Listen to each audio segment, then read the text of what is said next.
Well, it should be. BOJ should definitely be concerned. I think that when looking at the data, we cannot see that the reflation is going on in the economy. I think Bank of Japan Governor Kuroda have to stop saying that the Japanese economy is on its way to reflation.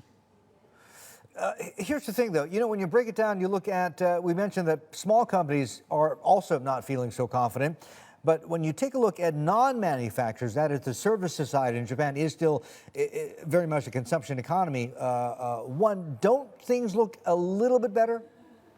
Yes, it does. So I would say like a domestic part of the Japanese economy seems to be shielded from the volatility that's going on outside Japan. So you could argue that okay, exporters are doing badly, but then domestic retail producers are doing well. But I think that's still too optimistic. I think what's happening outside Japan will eventually seeking to Japan. So I do expect overall Japanese corporate business outlook to deteriorate going forward.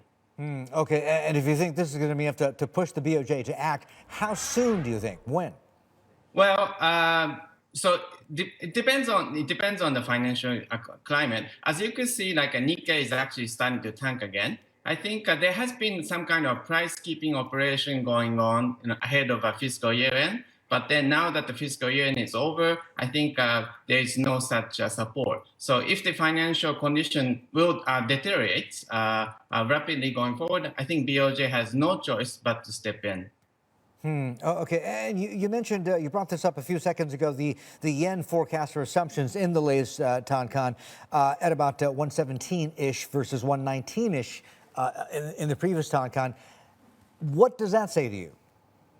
Well, it shows that there's even more downside to their current profit outlook. So Japanese companies are now expecting their current profit to decline, but then that's actually based on even optimistic FX assumption. So if when they adjust their FX assumption to the current level, 112, 113, I think they will have to revise down their corporate profit outlook. So it doesn't really good at all. By the end of the year, I mean, what sort of forecast do you have for, where do you think dollar yen is going to be? Well, so I am relatively on the pessimistic side on the global economic outlook. I do think that Fed may have to abandon their hiking cycle. When that happens, I think yen will appreciate. So I think Japanese yen has been depreciating gradually over the last 3 years, but I think that it has turned the corner and yen is set to appreciate going forward.